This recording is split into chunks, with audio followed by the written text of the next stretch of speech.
Recording.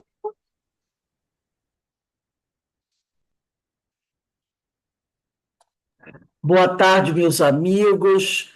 Boa tarde, minhas amigas. Nós estamos aqui na Sociedade de Estudos Espíritas Francisco de Assis, hoje, dia 28 de fevereiro de 2025. E nesse horário, das 16 horas, nós estudamos essa obra, Conversando com os Espíritos na Reunião Mediúnica, né?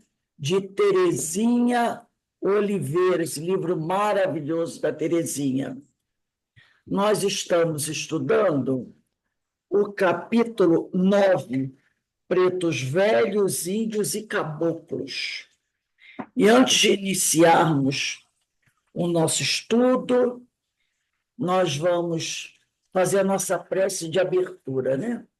Vamos elevar o nosso pensamento ao alto, a Jesus, nosso Pai Criador, ao Pai, ao Pai Criador, ao nosso Mestre Jesus, o médico das almas, rogando que nos abençoe, que nos fortaleça, que equilibre as nossas energias, que nos ajude a compreender melhor as verdades, seus ensinamentos, mas, acima de tudo, para que nós os coloquemos em prática, porque sabemos que, conforme vamos colocando em prática os ensinos de Jesus, nós vamos crescendo, né? Cada vez mais. E agora, antes do nosso estudo, nós lemos uma página do livro Boa Nova, se eu não me engano, capítulo 12, né? 11, né? Eu não sei, acho que foi o capítulo 12 do Boa Nova. É o Sermão do Monte. O Sermão do Monte. Lindo o capítulo do Boa Nova de Humberto de Campos, né? Capítulo 11, capítulo 11, Sermão do... Quem tiver oportunidade, uma hora, pega o livro Boa Nova, que é a psicografia de Francisco de Xavier, pelo espírito Humberto de Campos. Capítulo 11, o Sermão do Monte, um ensinamento belíssimo que Humberto de Campos traz para a gente nesse livro Boa Nova. É o capítulo 11 do livro Boa Nova, de Humberto de Campos, psicografia de Francisco de Xavier. E é mais um dos belos ensinamentos, né, que esses queridos amigos espirituais nos trazem. Então, que nós possamos, a cada dia, buscar, né, mergulharmos mais nesses ensinos, mas, acima de tudo, colocarmos em prática. E, para isso, nós pedimos a ajuda dos amigos espirituais, né, para nos ajudando a nos equilibrar. Sabemos que grande parte desse esforço tem que ser nosso, mas sempre rogamos a eles esse amparo. Então, vamos lá. Vamos agora iniciar o nosso estudo do livro Conversando com os Espíritos da Reunião Mediúnica, de Terezinha Oliveira, capítulo 9, Pretos Velhos, Índios e Caboclos. Nós estamos aqui no item que diz assim: devemos acolhê-los ou não? Esse é o item, né? Devemos acolhê-los ou não? É uma pergunta. Diz assim Terezinha Oliveira: por certo, devemos acolhê-los. Esses espíritos que chegam à casa, né, dizendo-se que são ex-escravos, que tiveram reencarnações doloridas, que ainda trazem, né, do seu perispírito a imagem do escravo sofrido, do índio, do indígena também, né, que viveu nas florestas. Então, a Terezinha disse: por certo, devemos acolhê-los fraternalmente, sem nenhum preconceito ou intolerância. Por que ela diz isso? Porque tem casas espíritas dirigentes que não gostam, né, de acolher esses espíritos. Analisemos, porém, sua natureza e o conteúdo de suas comunicações, como devemos fazer com qualquer espírito que entre nós se manifeste. Então, todos esses espíritos têm que ser acolhidos, né, sem preconceito, sem nenhuma intolerância, mas, como nos ensinou Kardec, e também como nos ensina João, na primeira carta de João, né, capítulo 1, no capítulo 4, versículo 1, primeira carta de João, capítulo 4, versículo 1, quando ele diz assim: caríssimos, não acrediteis em todos os espíritos, mas provai se os espíritos são de Deus. É a primeira carta de João, capítulo 4, versículo 1. Nós devemos, né, analisar todas as comunicações que nos chegam, sejam de espíritos que assinam o nome, né, aqueles nomes maravilhosos, ou desses espíritos mais simples, né? Então, devemos analisar o conteúdo de suas comunicações, sejam psicográficas, sejam psicofônicas. Como devemos fazer com qualquer espírito que se manifeste? Isso é uma observação que devemos sempre seguir. Item número 1. Se o espírito adota momentaneamente, né? Se o espírito adota momentaneamente essa aparência ou linguajar, porque assim era conhecido na existência terrena, e quer comprovar sua individualidade. É a primeira pergunta que é feita. Se o espírito adota momentaneamente essa aparência de indígena ou de negro escravo, ou linguajar, porque assim era conhecido na existência terrena, e quer comprovar sua individualidade. Aí a resposta: a manifestação estaria justificada caso houvesse quem o pudesse reconhecer e identificar, o que é difícil pelo tempo decorrido após o fim da escravidão no Brasil. Então, ela coloca essa observação, mas a gente tem que levar em conta o quê? Ela não está falando aqui daquele espírito como Emmanuel, como aquele José Evangelista, que são espíritos que já têm um conhecimento, que adotaram essa imagem, no caso do José Evangelista, do escravo, né? Emmanuel, do senador Romano, não, José Evangelista do indígena, ou do escravo. Foi do escravo. Tem outro também que adotou a do indígena, esqueci o nome dele. Isso é lá do livro da Ivone, né? O outro de indígena, o Emmanuel do senador Romano. Todos eles adotaram, porque naquelas reencarnações eles tiveram um grande aprendizado. Emmanuel, José Evangelista, que foi de escravo, e aquele outro companheiro, que eu esqueci o nome, que ele adotava ainda, que tinha sido, tipo assim, um rico europeu e depois reencarna como indígena. Esses mantêm essa aparência porque foram aparências onde eles muito aprenderam. Ela está falando aqui daquele espírito que não tem essa evolução, esse conhecimento.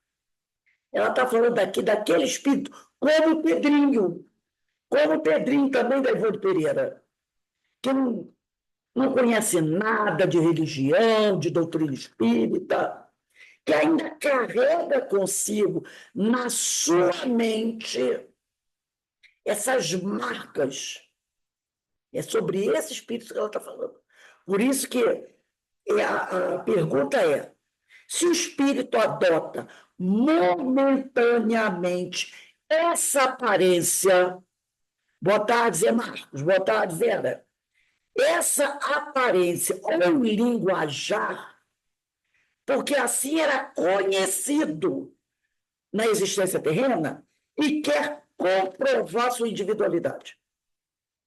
Então, essa manifestação estaria justificada caso houvesse quem o pudesse reconhecer e identificar, o que é difícil pelo tempo decorrido após o fim da escravidão no Brasil. Então, esse espírito justificaria, se ele aparecendo como um escravo, como indígena, se no grupo onde ele está se manifestando, na mesa reunião, tivesse alguém que o reconhecesse assim. Mas não é isso que acontece. Afinal, já passaram muito tempo. Todos aqueles que foram seus contemporâneos já desencarnaram. Né? Já desencarnaram.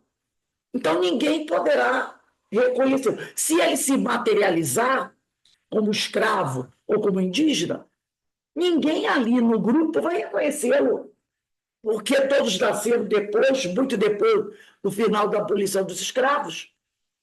E ninguém aqui conheceu nenhum índio das tribos lá da Amazonas.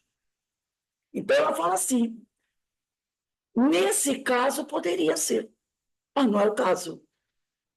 2, se o espírito se apresenta desse modo, porque ainda se sente nas condições em que vivia na sua última encarnação, precisamos, olha só, porque ele ainda se sente, voltando, não é o caso do José Evangelista, não é o caso de Emmanuel, nem daquele outro amigo da Ivone, que tinha sido um guerreiro, um poderoso lá da Europa, que encarnou como indígena. Tá? Se ele se sente assim ainda, um escravo, como Pedrinho, nas condições em que vivia na sua última encarnação. Aí ela diz: precisamos procurar ajudá-lo a se libertar desse indesejável condicionamento. Foi o que a Ivone estava fazendo com Pedrinho, por orientação de Charles, e depois veio o José Evangelista. Procurar libertá-lo desse condicionamento. E era um condicionamento tão violento que ele ainda pensava estar vivo. Esclarecendo quanto à sua real natureza de espírito. Então, nesse caso, lembrando de que já teve muitas outras existências e em diferentes condições, e tem, portanto, um patrimônio espiritual mais amplo, né? Então, são casos diferentes. Ela está aqui, né? Ela primeiro falou daquele companheiro que ainda, que se ele se apresenta assim, para poder ser reconhecido quem está ali no grupo. Vamos imaginar que o indivíduo tenha sido Ricardo, aí um médico, exemplo, né? Ele morreu, tem uma aparência assim, um homem alto, 1,80 m, branco, barbudo, aquela coisa nada toda. É uma pessoa. Ele desencarna. E aí, passado alguns anos, ele se materializa, logicamente tendo um médium ali no local, à frente de pessoas que conviveram com ele na última encarnação. É lógico que ele não vai aparecer com a aparência de 3 reencarnações anteriores. Vamos dizer que ele se materializa na frente de alguém que foi do filho dele, da esposa, do irmão, que ele está encarnado. Para ele ser reconhecido pela família, ele tem que ter a aparência que ele tinha quando ele se encarnou. Aí eu vou dizer, é papai, é meu irmão, é meu marido. Mas se ele se materializar com a aparência que ele tinha, José, né? Que ele tinha lá do passado, de 2 encarnações, ninguém vai reconhecer. Então, esse seria o primeiro caso. Né? Nesse caso, estaria justificado ele se materializar com aquela aparência. Vamos dizer, tenha sido de um negro, né? De um indígena, só se para quem ele se materializa ali, não pudesse reconhecer. Aí sim, está certo. Vamos.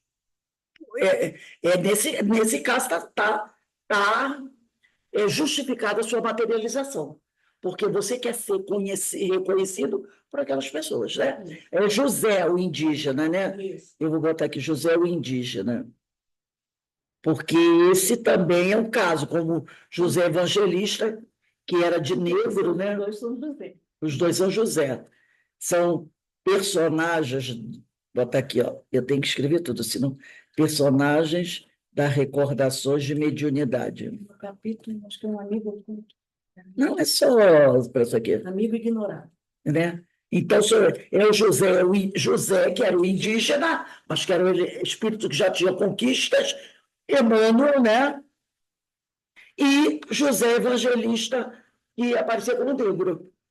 São 3 espíritos que já têm evolução e que desejaram ter uma aparência de uma determinada reencarnação, porque aquela reencarnação foi muito importante para eles. Então, ela traz aqui para a gente o primeiro caso, eu quero ter essa aparência para poder ser identificado pelo grupo, tá? Para isso só será válido se aonde eu for me manifestar tem alguém que possa me reconhecer. O outro caso que ela apresenta é daquele que ainda se acredita, se sente, tanto que ela coloca aqui, se sente naquelas condições. E às vezes nem sabe que desencarnou. Foi o caso do Pedrinho, né? Se sente nessa. Aí é o caso aqui, ó. Pedrinho. Pedrinho também. É o caso do se sente naquelas condições. Então, é o caso do Pedrinho. O Pedrinho ainda se sentia mediúnico, já ainda se sentia naquelas condições, eu nem sabia que tinha morrido. Então, ela diz, precisamos procurar ajudá-lo a se libertar desse indesejável condicionamento. Foi isso que eles fizeram, esclarecendo quanto à sua real natureza de espírito. No caso do Pedrinho, não chegaram nem a esclarecê-lo, porque o José Evangelista disse assim, ó, vamos deixar isso para depois. Primeiro é tirar ele daqui, né, com aquela questão da compra do sítio dele, ele ia ser encaminhado para que depois os amigos espirituais é que dessem a notícia a ele. Aí ele diz aqui, lembrando esse espírito que já teve muitas outras existências em diferentes condições e tem, portanto, um patrimônio espiritual mais amplo, mostrando que ele não precisa, no caso do Pedrinho, eu estou citando esses exemplos, que são estudos que nós fazemos na casa, e esse exemplo calha bem. Então, mostrando, no caso do Pedrinho, que ele não precisa ficar fixado nas condições da existência que findou, e que na vida espiritual pode continuar progredindo, inclusive no modo de falar. Que ele não precisa ficar falando, né, daquele jeito, né? 3. Se o espírito diz que se apresenta assim, porque essa encarnação lhe foi muito grata, por lhe haver permitido adquirir virtudes, especialmente a humildade, por não se rebelar nem odiar onde o domínio injusto sofreu e o desejo exemplificar. Oi? E o deseja exemplificar. Dizer que entendemos o seu propósito, mas que a humildade não consiste em aparências exteriores nem em atitude de serviço. Isso, eu penso, se o espírito demonstrar ter boa evolução. Melhor, se o espírito demonstrar ter boa evolução, a percepção é outra. No caso aqui, ela diz assim, se o espírito quer manter essa aparência, porque foi a reencarnação onde adquiriu muita humildade. E ele não se rebela, nem odeia ante o injusto, ante o domínio injusto que sofreu. E o desejo de simplificar. Aqui, a gente tem que tomar cuidado. Ela dá uma resposta, mas a gente tem que tomar cuidado. No caso lá do Emmanuel, do José Evangelista, que te aparece de negro, do José que queria manter essa aparência ainda indígena, não poderíamos dar essa resposta para eles, tá? Porque são espíritos que já têm uma muito boa evolução, tá? Então, no caso deles aqui, não é questão, porque ele diz, olha o que ele diz aqui, porque ele gostou muito daquela reencarnação, por lhe haver permitido adquirir virtudes, especialmente a humildade, por não se rebelar nem odiar o domínio injusto sofreu, e o desejo exemplificar. Esse espírito aqui ainda precisa trabalhar a humildade. Então, a resposta que ela vai dizer para ele, dizer que nós entendemos seu propósito, porque ele quer exemplificar a humildade, tá? Ele ainda precisa disso. Então, ela vai poder dizer isso para ele, que que a humildade não consiste em aparências exteriores, que ele não precisa ter essa imagem de indígena, de negro africano, para poder mostrar humildade, que a humildade não consiste em aparências exteriores, nem em atitude servis, e ficar falando, né? Mizinho, aquela coisa toda. Ser humilde é não se considerar melhor ou mais merecedor que os outros, não se colocar acima de ninguém, Mas para um espírito como Emmanuel, ela não precisa dizer isso. Ele escolheu essa forma do senador romano, como José Evangelista também escolheu, como aquele outro José, mas ele já tem essa conquista. Eles não estão mantendo essa aparência para exemplificar a humildade. É diferente daquele que quer manter essa aparência para mostrar que já é humilde, que já conquistou a humildade. Porque o verdadeiro, aquele que é verdadeiro humilde, ele não quer mostrar para os outros: olha, eu estou mantendo uma aparência de negro africano, estou falando misem-filho, marafo, né? Porque eu quero mostrar a humildade. Se ele diz isso, ele ainda não conquistou a humildade. Aí cabe a lição que ela está passando. Mas para aquele que quer, não, eu gosto dessa aparência, ela me traz boas recordações. É diferente, como no caso do Emmanuel. É diferente. Foi também o momento que ele encontrou com Jesus, né? Foi com o Senado, como senador romano, que ele teve essa oportunidade de estar com Jesus. Então, ele quer manter isso, né? Quando ele encontra à noite, lembra, em Roma, com Jesus, ele era um senador romano. Então, isso é forte nele. Ele quer manter essa aparência. É diferente. Tá? E o número 4, se o espírito finge essa aparência e linguajar com o objetivo de nos iludir e perturbar, tem aquele também que mantém essa aparência para iludir, enganar os outros. Advertir, aí no caso, né? Advertir, alertar esse espírito para a responsabilidade pelos seus atos. Se não atender, usar de firmeza para que se afaste, rogando, se necessário, um amparo dos dirigentes espirituais. Então, tem espíritos que tomam essa forma, porque isso é uma das propriedades do perispírito, né?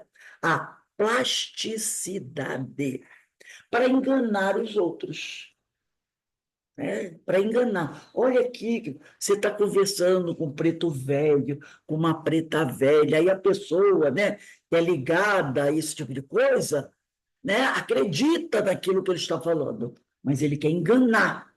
Da mesma maneira que nós temos aqui, né? Não tem as pessoas aqui que mantêm aquela aparência de bondade, bondoso, humilde, vovozinho, não é? Quantas vezes a gente encontra aí um homem de terceira idade sendo preso por fazer barbaridades, até com crianças, jovens, não é? E aí, quando a gente olha, a polícia prendeu um homem de 70 anos, né, que fez uma barbaridade. Uma criança ou jovem vê um idoso, né, 70, 80 anos, vai imaginar que ele faria uma barbaridade dessa? Ou então uma senhora idosa, com 70, 80 anos, como foi preso outro dia, traficante. Traficante. Quem é que vai dizer que aquela senhora com a cabeça branca, andando com dificuldade, uma senhorinha, era uma traficante perigosa? Então, tem pessoas que se aproveitam, né, dessa aparência aqui na Terra, quando encarnado, fazer o mal. Lá no plano espiritual, eles têm, né, a facilidade e sabem usar a propriedade da plasticidade, que é uma das propriedades do perispírito, e tomam a forma que eles quiserem, como tomam a forma de monstro, de animal, para assustar, não tem? Eles também tomam de um preto velho, de um indígena, de uma pessoa boa, até de um santo, para enganar. Aí ela diz aqui, um preto velho ou preta velha, um preto ou preta velhos verdadeiros, podem ser guias espirituais? Aí ele diz aqui, sim, se por suas palavras e atos, isso aqui é importante, se por suas palavras e atos mostrarem serem dignos desse título, se têm conhecimentos superiores para nos orientar e verdadeiro amor para nos exemplificar. Tem Eu não sei, eu vou tentar resgatar. Era uma fita de VHS, uma palestra do José Raul Teixeira, e tinha também, eram perguntas e respostas feitas para o José Raul Teixeira e um outro companheiro que já desencarnou, e ele traduziu várias obras também. Ele falava francês muito bem, né? Daquele período Herculano Pires que a rapaziada na década de 50, 60, quando fazia o segundo grau daquela época era o chamado clássico, né? Aprendia a falar francês, era muito comum. Esperar o Herculano Pires, esses homens da década de 40, 30, 40, era muito comum o aprendizado do francês, muito mais do que o inglês. E era muito, o Herculano Pires, o Marcos Peralva, esse também, era muito comum eles aprenderem no chamado segundo grau hoje, o espanhol. Agora é ensino médio. Agora é ensino médio, né? Era o espanhol, era o espanhol, era o francês, línguas clássicas, né, que eram das línguas clássicas. Então, você vai encontrar o Martins Peralva como tradutor de muitos livros do Ernesto Bosano, italiano também, línguas europeias. Eles aprendiam, no chamado clássico, italiano, espanhol, francês, e muitos desses traduziram muitas obras. Você encontra muitas obras, né? Dessas obras que chamado clássico, quando você pega lá livros do Ernesto Bosano, do Gabriel Dourado, você vê ele tradutor. Às vezes está lá Martins Peralva, Herculano Pires, esse outro, quatro que eu me digo, ele tinha Pietro Baldo, ele tinha até era, não sei, Flavinho, Juninho, eu não me lembro, o apelido dele era assim, daqui a pouco eu me lembro. Então, ele foi um grande estudioso, um grande pesquisador e também poliglota, né? E ele, nesse VHS, eles fazem perguntas ao José Raul Teixeira e fazem perguntas para ele. Juninho, um negócio assim, o nome está quase vindo. Fazem perguntas para ele, eles vão responder. Uma das perguntas feitas ao José Raul Teixeira é sobre isso aqui. Se um preto velho, vovozinha, né, podem ser guias, porque foram escravos. Né? Aí ele fala assim, que na Grécia Antiga haviam muitos escravos, e muitos deles foram guias mestres. Paulo de Tarso, né?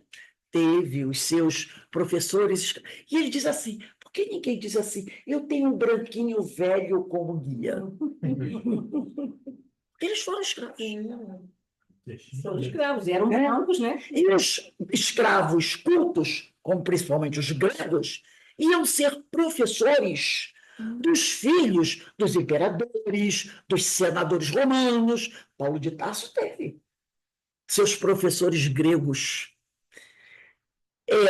Platão foi, quando escravo, foi professor.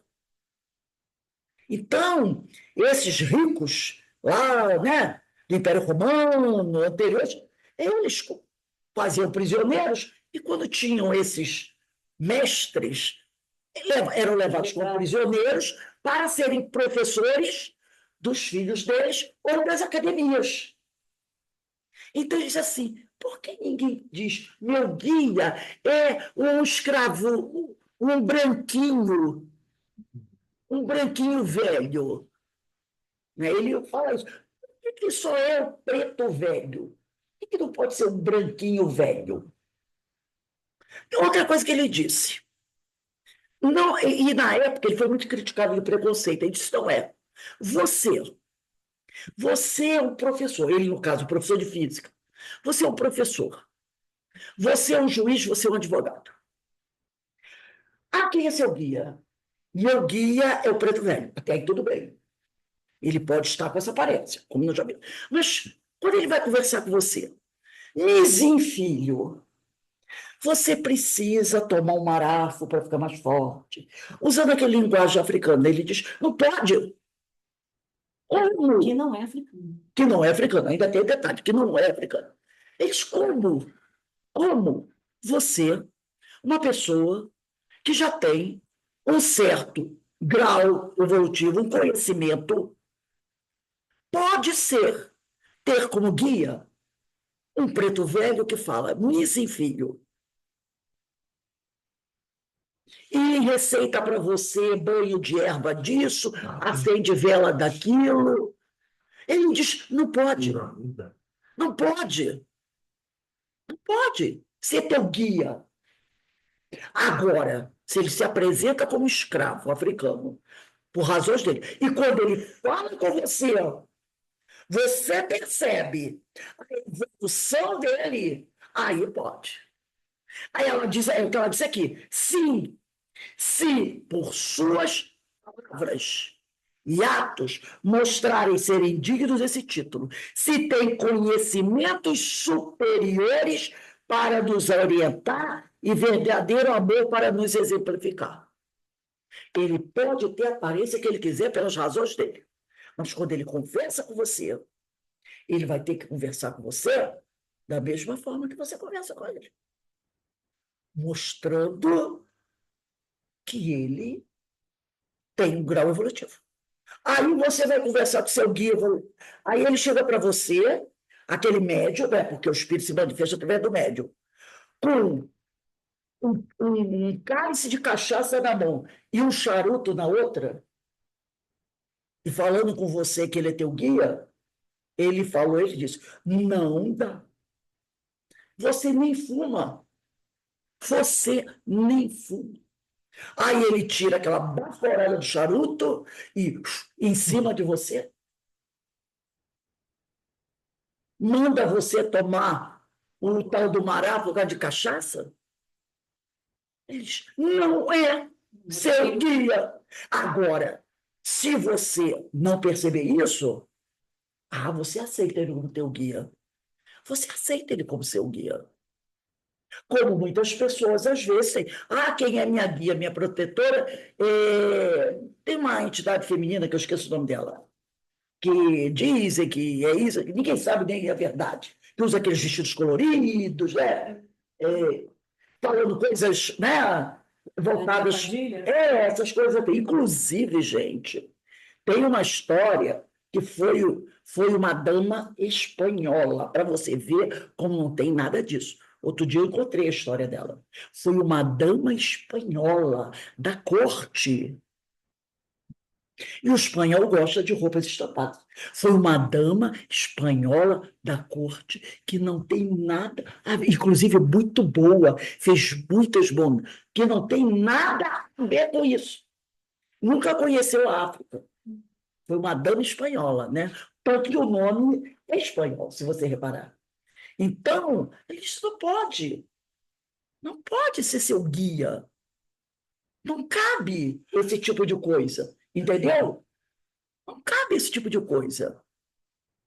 Ele vai ter. Agora, se ele trabalha numa casa espiritualista, faz esse trabalho, e precisa se manifestar assim para aquelas pessoas que ainda precisam disso, tudo bem. Mas quando ele vier falar com você, ele não pode manter esse tipo de aparência. Esse tipo de coisa dizendo que é teu guia. Aí ele falou, não pode. É muito boa a explicação dele. Ele disse, não é. Tanto que ele disse, meu guia não vai ser. Meu guia não vai ser. Pode ser guia. O nosso guia tem que ser um espírito com mais conquistas do que a gente. Eu recebi uma vez uma, uma parente, recebeu a entidade que veio falar. Começou falando assim, virou-se para mim e falou assim, com você eu posso falar diferente. Foi o que eu contei para vocês do centro. Ele falou assim, a minha aparência não tem nada a ver, é porque eles precisam dessa aparência. Exatamente. Aí ele mas com você, né? Ela vai pegar aquele charuto e vai jogar aquela baforada de charuto em cima de você? Que isso? E você vai dizer que ele é teu guia? Não é seu guia. Não é seu guia. Porque o seu guia tem que ser alguém que tem mais conhecimento e uma evolução maior que você. E se ele sabe que você não fala assim, por que ele vai falar assim com você? E às vezes ele vai falar com você, às vezes falando, você nem compreende o que ele está falando. Até porque não é o tal do Yorubá nem língua africana, como nós já estudamos na aula passada. Então ele falou. Eu vou ver se eu resgato isso e trago. Não é seu guia. Não é. Entendeu? Então, é o que ela falou aqui. Ele pode se apresentar com essa aparência Pode ser seu guia? Sim, pode. Se, olha aqui, por suas palavras e atos mostrarem serem dignos desse tipo. Se tem conhecimentos superiores para nos orientar e verdadeiro amor para nos exemplificar. Aí ela diz aqui, não pode se demonstrar em pouca evolução espiritual e muito apego ainda às sensações materiais, como fumar ou beber, por exemplo. Não pode. Se ele pode, se aquilo é apenas a aparência que ele mantém. Se tem conhecimento superior para nos orientar e verdadeiro amor para nos exemplificar. Não pode, vamos aqui, não se demonstrar em pouca evolução espiritual e muito apego ainda às sensações materiais. Como fumar, nem você fuma. E o bebê, por exemplo. E a bebida é aquelas bebidas bravas da vida, né? A cachaça, essas coisas. Então, não pode. Ou exigir coisas Ou exige pedir que você traga. Ah, meu filho, você vier me visitar, traz um negocinho para mim. Um presente, uma flor para mim, um perfume, umas velas, uma caixinha de fumo. Não, qualquer um pode pedir essas coisas, né? Essas coisas, ficar pedindo a você isso, né? Ô, Rose, Oi. nesse caso aí é o cego guiando o cego, né? É o quê? Cego guiando cego. É um Cego guiando do o cego. cego. Perfeito, é um cego guiando o cego. Ambos vão para o abismo. Se você não vai no bar comprar um maço de cigarro para você, você vai comprar um maço de cigarro para o teu guia? Se você não toma cachaça, você vai lá comprar uma 51 para trazer para o teu guia? Então, são coisas que precisam de bom senso. Não, eu fui comprar um lenço vermelho para minha guia. Não, o seu espírito precisa usar lenço vermelho? Ah, ela gosta disso. Opa! É o que ela falou aqui. São espíritos ainda apegados às sensações materiais. Entendeu? Aí tem uma observação aqui. A maioria das comunicações de pretos velhos como guias espirituais não passa de fruto da sugestão e do animismo de fraudes e mistificações. Ela não diz que são todas, mas a maioria. A maioria das comunicações de pretos velhos, como guias espirituais, não passa de fruto da sugestão e do animismo de fraudes e mistificações. Alguém imagina o doutor Bezerra tendo como guia um preto velho desse? Claro que não. Então, ela não disse que não pode nenhuma situação. Ela disse que pode sim, se ele demonstrar pelas suas palavras e atos. E aí entra o linguajar. Serem dignos desse título. Se tem conhecimentos superiores para nos orientar e verdadeiro amor para nos simplificar. E que não sejam apegados a essas sensações. Agora, não pode, de jeito nenhum, se demonstrarem pouca evolução espiritual e muito apego ainda às sensações materiais, como fumar e o beber, por exemplo.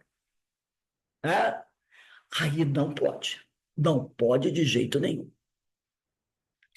Aí aqui, ó, houve certamente bons espíritos que se encarnaram entre os escravos para liderarem aquele povo sofrido de modo sábio e amoroso durante o seu cativeiro. Então, bons espíritos, muitos deles encarnaram na África para ajudarem aqueles espíritos que estavam, como nós falamos na semana passada, muitos desses espíritos que encarnaram na África eram espíritos que lá na Europa, lá na Ásia, distribuíram dor e sofrimento.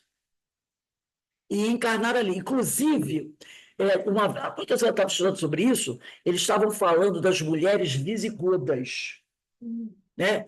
Essas mulheres, que eram os bárbaros, né? Essas mulheres, quando elas iam à guerra, elas iam às famílias, elas levavam os filhos, né? Crianças pequenas, e acampavam, né? Quando a batalha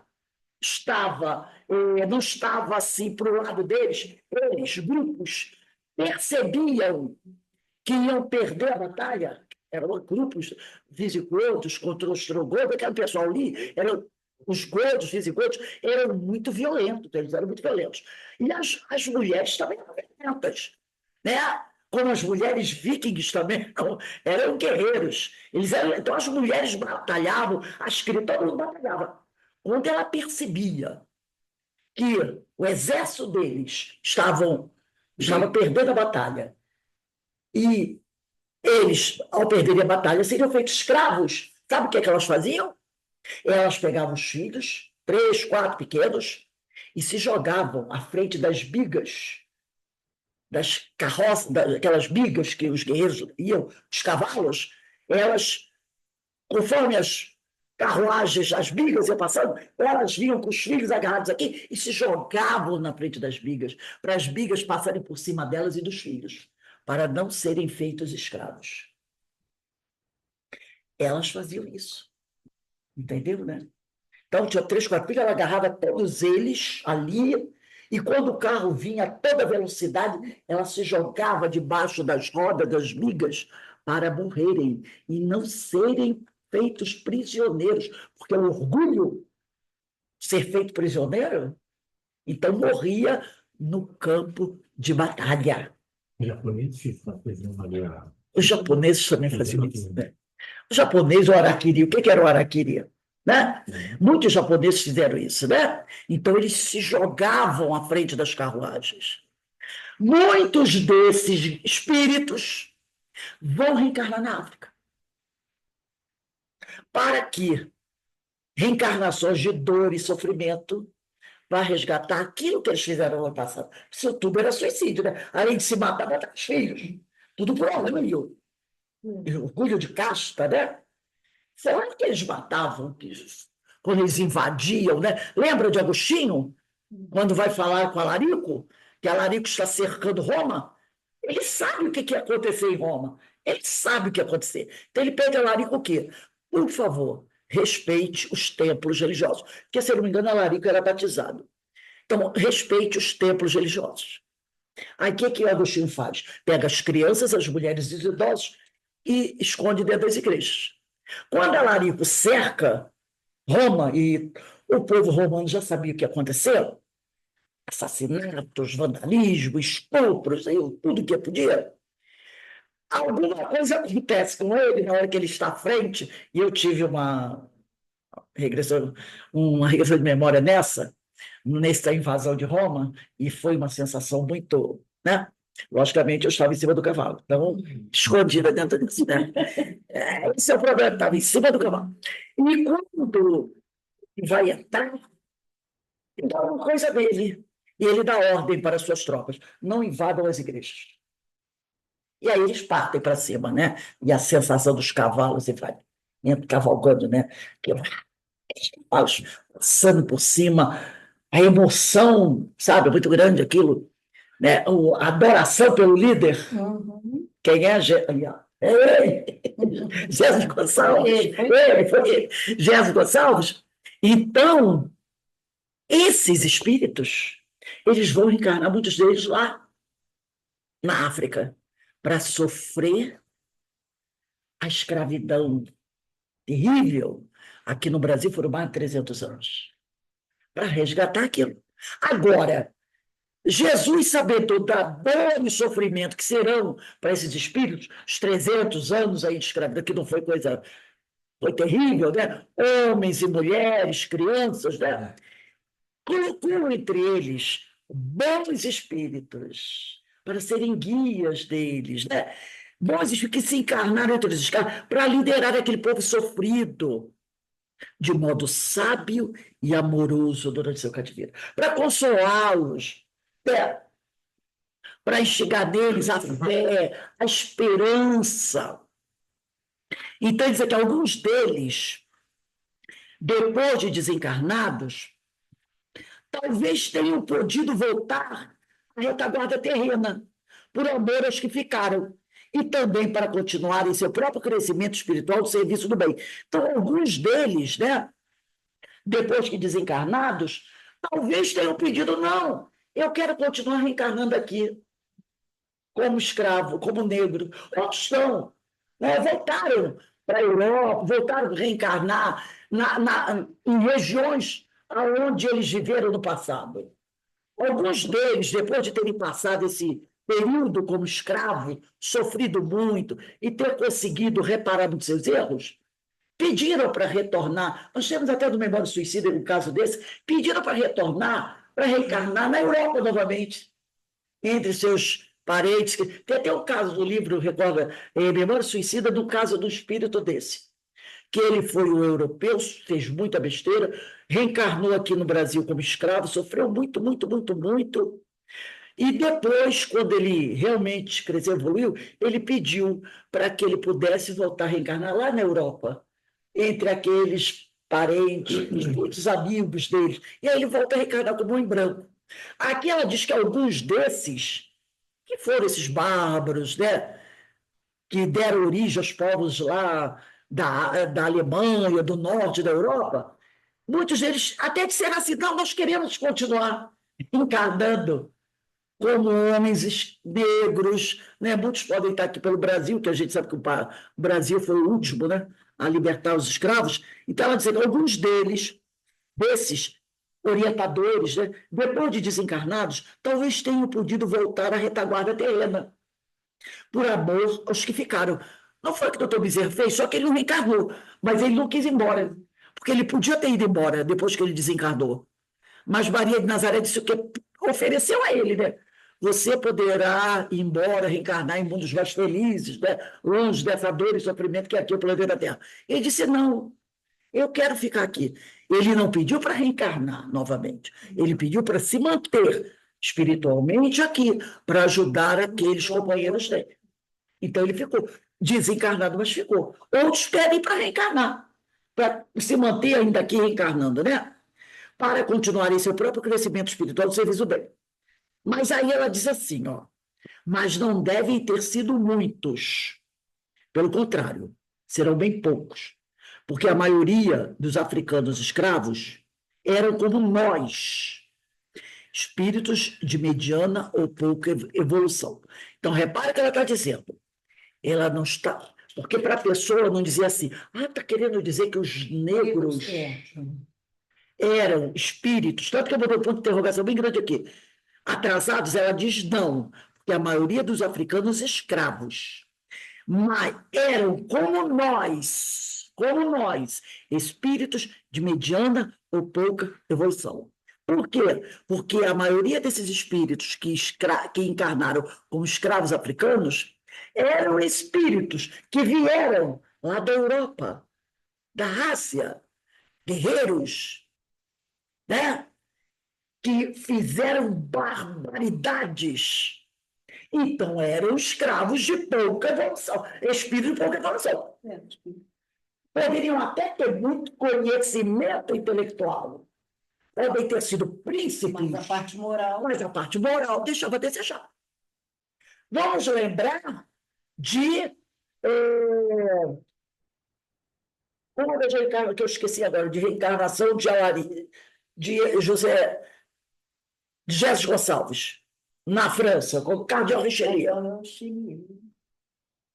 Intelectualmente, alguém duvida que ele tivesse um grande conhecimento intelectual, Cardeal Richelieu? Claro que não. Era uma das maiores inteligências da França. Tanto que ele bota o imperador no bolso. Né? Era a eminência parda. Um homem de intelecto fabuloso. Mas e a moral dele, qual era? Qual era a moral dele? Nelzinho de... Lógico, do Tampinha Verdade. Então, ó, espírito de mediana ou pouca evolução. Ele fala que questão moral. questão moral. Né? Quantos ele não mandou matar pela sede do poder? E ele ainda dizia o seguinte: olha, ele era o cardeal da Igreja Católica, mas ele dizia ele dizia o seguinte: para mim, Deus é a França. A França é o meu Deus. E como diz o tenho dito. E quando ele reencarna como Jesus Gonçalves, o que ele fala quando ele está trabalhando na rádio, lá dentro do abrigo, lá em Pirapitiguí? Ele era um radialista. E estava fazendo um programa de rádio com o companheiro dele. E o companheiro dele, que era da Troia, disse: gente, terminamos o nosso programa. Semana que vem estaremos de volta, se assim Deus o permitir. Graças a Deus. Ele bate na mesa assim: graças a Deus, não, graças a mim, porque quem manda aqui sou eu. E quando ele está começando a ter contato, né, com a religião, né, ele está começando a ser balançado, ele no quarto dele está com uma dor no fígado violenta. E ele bota água, ele tira uma moringa com água, ele tira a água da moringa e bota no copo. Olha para a água e diz assim: se Deus existe mesmo, eu dou a Deus, no caso, 5 minutos para botar remédio nessa água e eu beber a dor passar. 5 minutos. É a tolerância dele. Ele bota o dedo no peito de Deus. É 5 minutos que eu dou.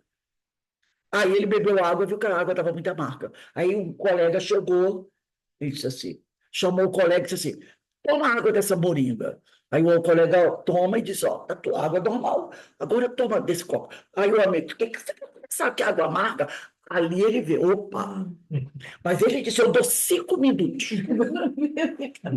Para Deus, vou dar o remédio aqui, 5 minutos. Era o cardeal Richelieu. Aí ele não teve jeito. Aí começou. Ele começou a ler os livros, né? Porque tipo assim, um desafio à inteligência dele. Exatamente. Então, aí, esse espírito foi alarico, mas ele ainda trazia dentro dele um orgulho.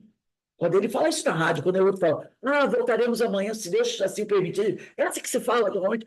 Deus não. Se eu permitir, que quem manda aqui sou eu. E ele era ranceniano, internado numa colônia de rancenianos, São Paulo.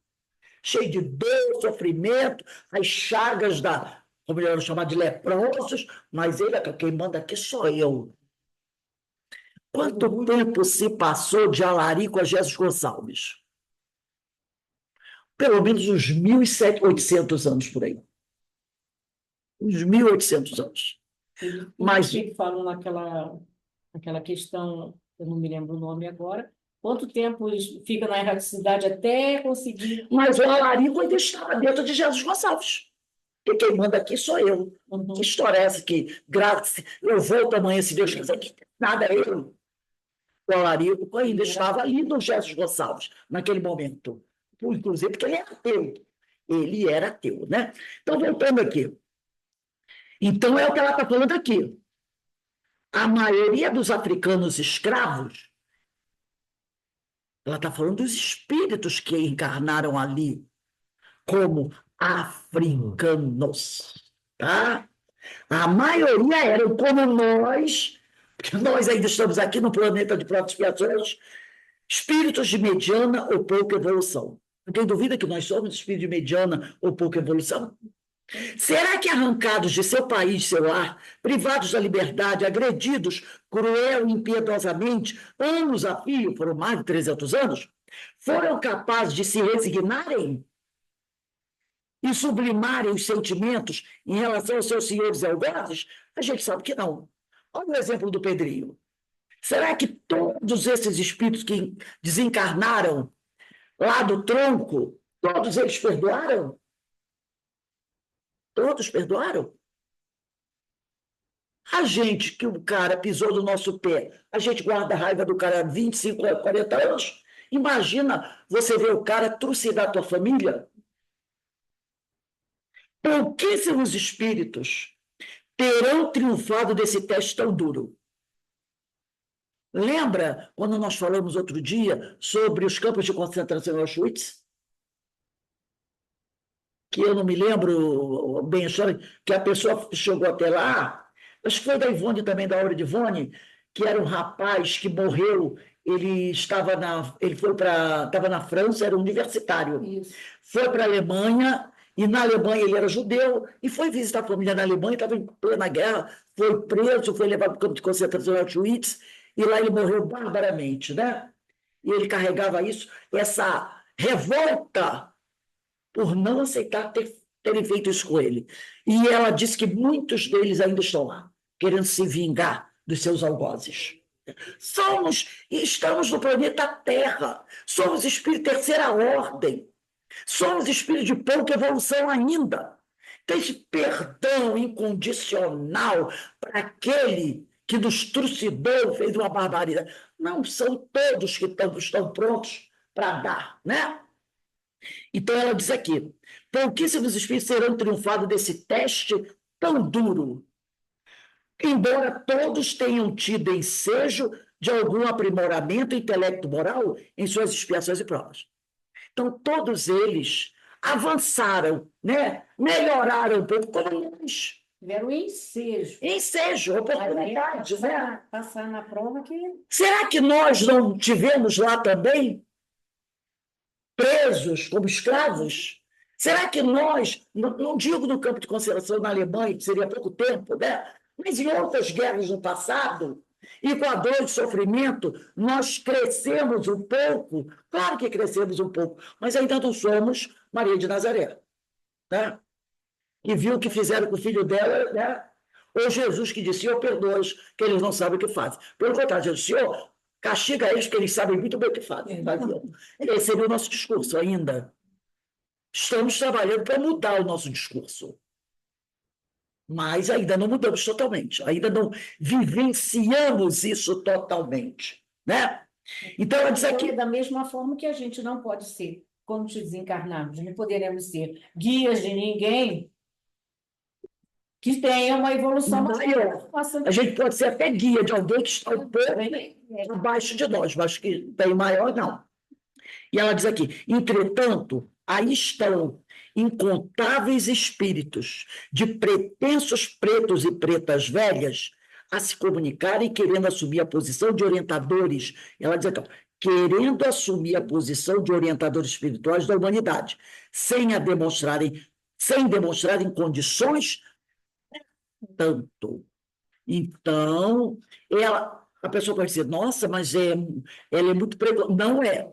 Ela está deixando bem clara a situação, que há muitos espíritos tentando se apresentarem como orientadores da humanidade sem terem condições para tanto. Cabe a nós abrir o olho. Da mesma maneira que Kardec nos chama para analisar tudo que vem dos espíritos, como João também disse isso há 2000 anos atrás, também cabe a nós observar se esses espíritos estão se apresentando com aparência de escravo africano ou de indígena, se dizendo nossos orientadores, se eles realmente têm condições para ser louco. Cabe a nós, nós é que temos essa responsabilidade. E aí eu trouxe um texto aqui, a conclusão eu vejo depois. Vamos aqui no... Ai, é que eu abri aqui, peraí. Vou voltar aqui rapidinho. Eu trouxe aqui um texto para a gente compartilhar. É a segunda parte do texto que eu trouxe semana passada, tá? Do livro Mediunidade e Discernimento, do Walter Barcelos. Tá? É Mediunidade e Discernimento, do Walter Barcelos, do capítulo 24, que falava sobre escravos africanos, né? Aqui é a segunda parte. É entidades de africanos. Diz assim o Walter Barcelos, está aparecendo aí? Entre os espíritos de africanos, deparamos, de um lado, com entidades de subida grandeza moral, e, de outro lado, encontramos espíritos de condição bem inferior, os quais não tendo maturidade do senso moral e capacidade de raciocínio aprimorado, são vítimas inconscientes de perturbação e maldade. Movimentam-se tais almas ingênuas do plano espiritual, muitas delas ainda na condição de verdadeiros escravos, dominados pela força de outras entidades mais poderosas, de inteligência cristalizada no mal, que muitas vezes usam esses espíritos que têm essa aparência. E a gente sabe disso, porque da mesma maneira que você tem casas espiritualistas que fazem o bem, você também tem casas espiritualistas que praticam o mal. Que eles chamam aí, né? Porque nós temos Umbanda, Candomblé e outras. Mas tem umas que fazem o mal.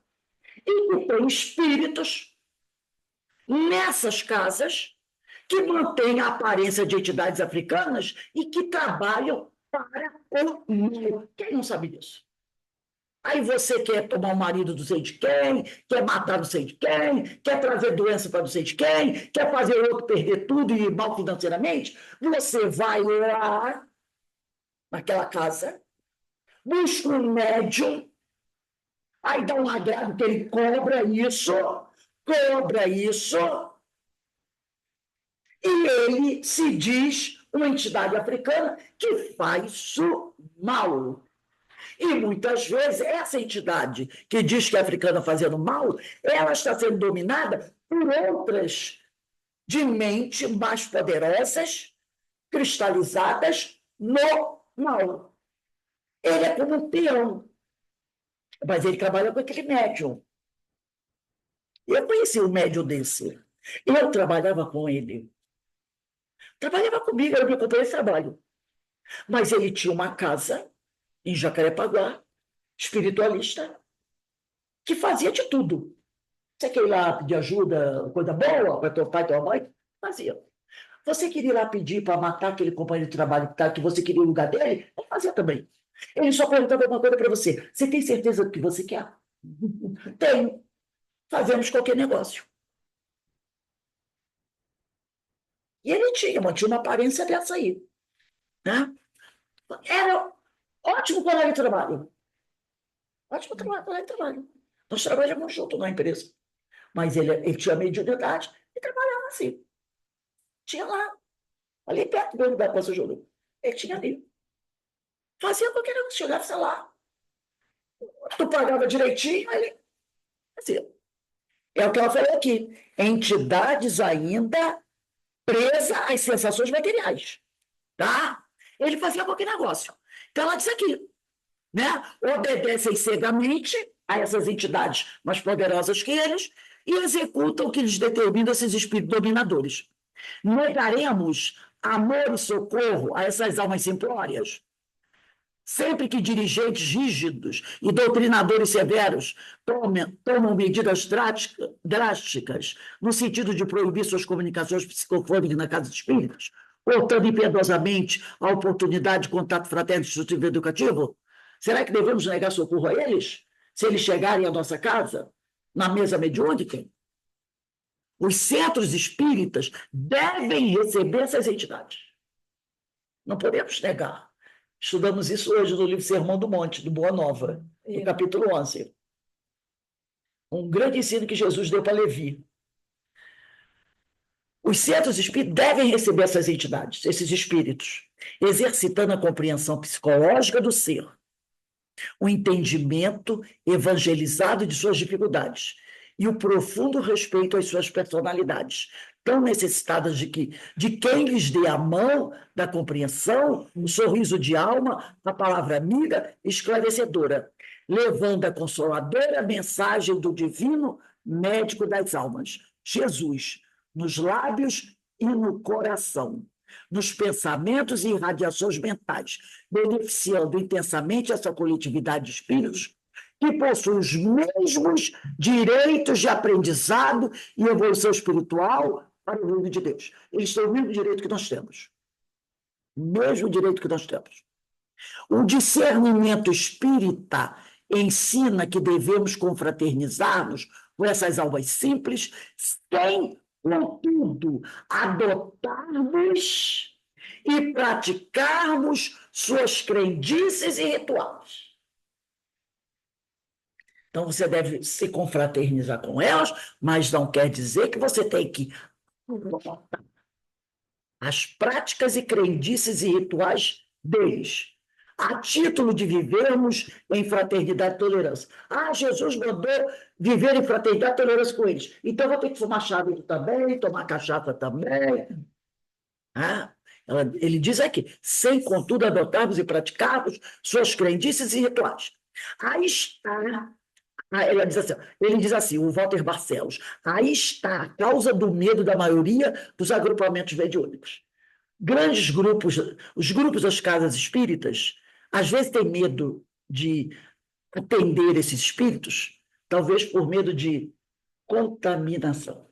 Né? Isso aqui, ó. Aí está a causa do medo da maioria dos agrupamentos mediúnicos, serem contaminados pelas suas crendices e costumes primitivos. Tudo isso vem a provar o enorme vazio pela ausência do estudo sistematizado espírita dos grupos mediúnicos. O grupo mediúnico que não quer receber esses espíritos que apresentam-se, essas características indígenas, africanas, por medo de serem dominados, demonstra o quê? Falta de estudo sistematizado espírita, a fim de executar os serviços espirituais com maior certeza, segurança e prudência. Então, demonstra isso, o enorme vazio pela ausência do estudo sistematizado espírita dos grupos mediúnicos, a fim de executar os serviços espirituais com maior clareza, segurança e prudência. Amar como Cristo e discernir com Kardec não quer dizer conviver com a primitividade mediúnica, para podermos colaborar com essas almas ainda ignorantes. Não é com essas almas ignorantes, ainda ignorantes, temporariamente, porque um dia elas não serão mais. Então, amar com Cristo e discernir com Kardec não quer dizer conviver com a primitividade mediúnica, para podermos colaborar com essas almas ainda ignorantes. Colaboremos de forma eficiente do socorro educacional a esses espíritos explorados por outros na sua dignidade, a quem muito devemos, com o melhor de nossos sentimentos, para direcioná-los à vida superior, obedecendo aos ditames da lei de cooperação que o Divino Mestre anunciou. Que ditames da lei de cooperação que o Mestre anunciou para todos nós? Que ele não perderia nenhuma das ovelhas que o Pai lhe confiou. Então, que nós possamos ser esses colaboradores de Jesus. Tá? Podemos ajudar, sim, mas sem adotar aquelas práticas. E sem ter medo. E muitas casas espíritas não aceitam, porque tem medo da contaminação. Por quê? Isso demonstra o quê? Falta de estudo doutrinário.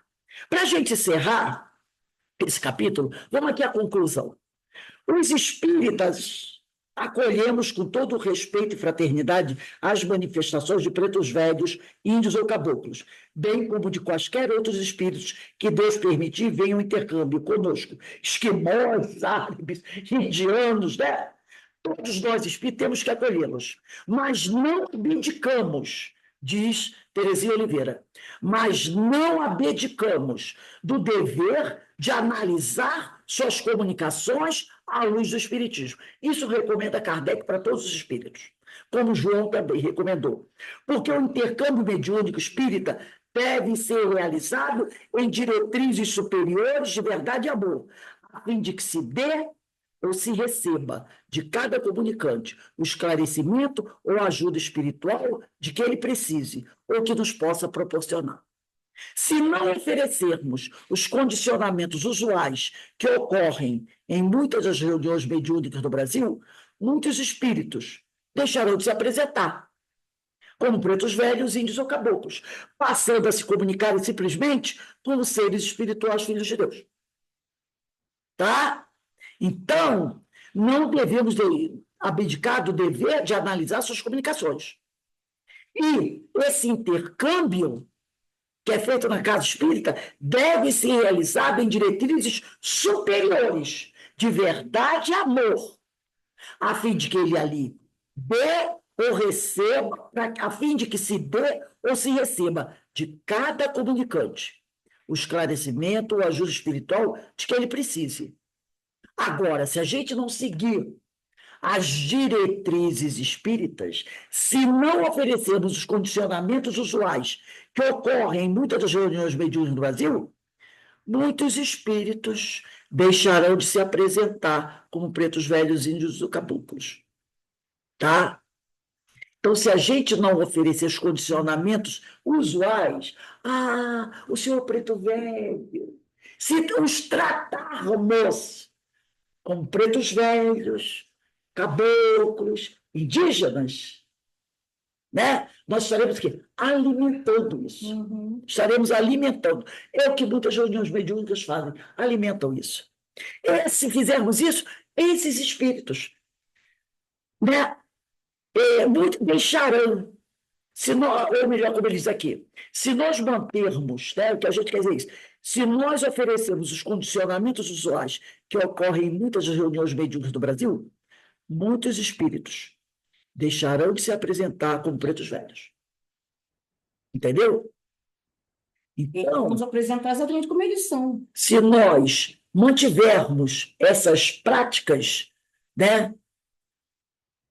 Preto velho, isso, aquilo, outro, eles continuarão como estão. Eles não vão procurar evoluir também, né? Não vão evoluir.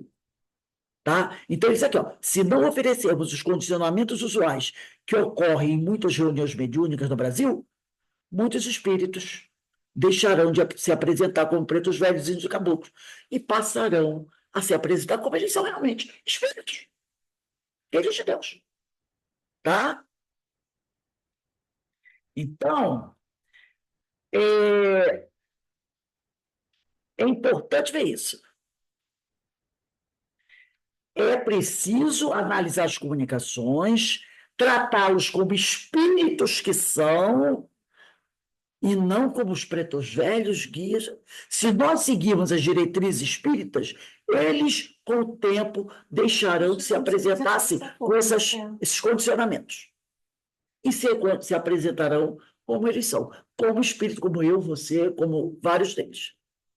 Então, a gente precisa saber... Porque se a gente continuar, se a gente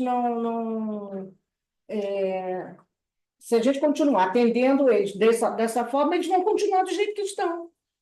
Mesmo porque você estaria reforçando realmente. Exatamente, você estará reforçando aquele tipo de coisa. Você o trata como um espírito. Foi o que a Ivone, aos poucos, vai fazer Pedrinho. Né? Só que o tratamento dele tinha que ser muito longo. Mas ela foi chamando a atenção dele para isso. Foi chamando a atenção dele. Aos poucos, é lógico que a gente vê ali que não acontece de uma hora para outra, né, gente? Não vai acontecer de uma hora para outra. Mas a casa espírita tem que recebê-los, respeitá-los, mas começar a mostrar para eles que eles são espíritos, né? Que esse tipo de coisa não tem necessidade. Não tem necessidade. E não ficar ali, o preto velho, a vovó. Não. Conversar com eles, mostrando a eles, é lógico, respeitando o momento de cada um. Mas começar a fazer esse trabalho. E aí não tem que ter medo de nada. Não tem que ter medo de nada. Então, gente, próxima aula vai ser dia 7. Dia 7, 7 de março. 7/3. Nós começaremos no capítulo 10, concluindo a manifestação. Então, nesse momento, vamos agradecer a Deus, agradecer a Jesus pela oportunidade desse esclarecimento. Pode parecer, às vezes, duro, mas não é duro. É a verdade, é como deve ser feito. Né? A gente precisa trabalhar com a doutrina. E a nossa doutrina é assim, a nossa doutrina é educativa. Ela visa levar a educação do espírito. E nós precisamos estar atentos a isso, tá? Precisamos estar atentos a isso. Para que a gente não venha a ficar alimentando fantasias, práticas que não são doutrinárias, né? Tem que mostrar ao espírito a situação dele, mas, lógico, isso devagarzinho, respeitando. Então, é só agradecer a Deus por tudo que temos recebido. E quando for umas 5h30, a gente retorna para o show do Livro dos Médiuns, tá, gente? Daqui a pouco a gente está de volta.